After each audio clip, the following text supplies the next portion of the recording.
आलसी बेटा। एक गांव में तुलाराम नाम का एक साहूकार था। वह बहुत मेहनती था।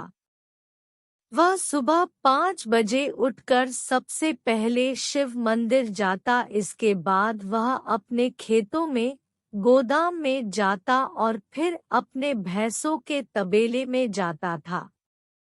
उसकी मेहनत के कारण उनका काम अच्छा चल रहा था, जिससे वह और ज्यादा अमीर हो गए थे। एक दिन तुलाराम अपने बेटे रामू को सुबह जल्दी उठाने के लिए गया, जिससे वह भी उसके साथ काम पर जाए और काम को सीख जाए। लेकिन वह आलस्य के कारण नहीं उठा, जिसके बाद तुलाराम चला गया। तुलाराम इसी तरह उसको जब भी रामू को उठाने के लिए जाता था, तब वह कुछ न कुछ बहाना बनाकर फिर से सो जाता था। तुलाराम अपना काम मेहनत से उसी तरह करता जा रहा था। एक दिन तुलाराम बीमार पड़ गया। वह कुछ दिनों तक बहुत बीमार रहा, जिसके बाद उसकी मृत्यु हो गई। तुलाराम के मरने के बाद भी उसका बेटा पहले की ही तरह लेट तक सोता था। उसकी इस आदत के कारण धीरे धीरे व्यापार में घाटा होने लगा और जो तुलाराम ने कमाया था वह सब चला गया।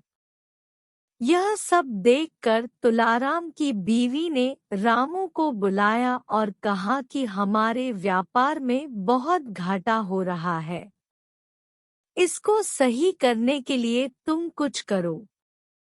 रामू अपनी माँ से बोला, मुझे व्यापार नहीं आता, इसमें मैं क्या कर सकता हूँ।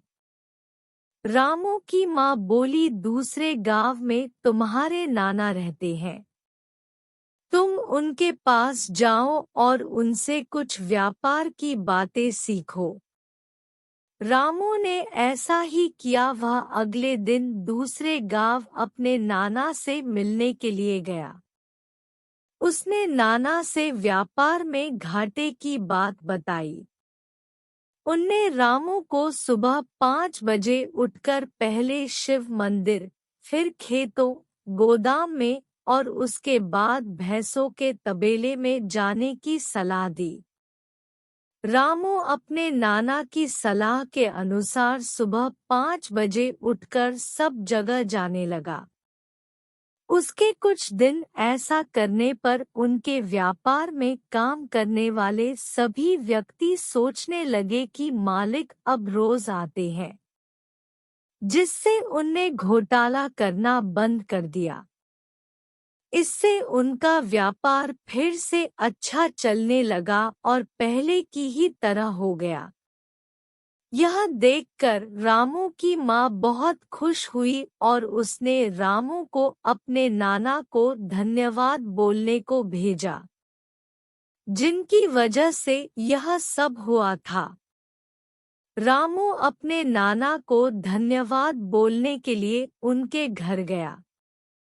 उसके नाना ने रामू को बोला, तुम पहले आलस करते था, जिससे व्यापार में घाटा हुआ था। अब तुमने आलस करना बंद कर दिया, जिससे तुम्हारा व्यापार फिर से चलने लगा। अब रामू को यह बात समझ आ चुकी थी। Moral of the story. सीख, हमें कभी भी आलस नहीं करना चाहिए। आलस करने से नुकसान होता है, जिस तरह रामू को पहले इससे नुकसान उठाना पड़ा।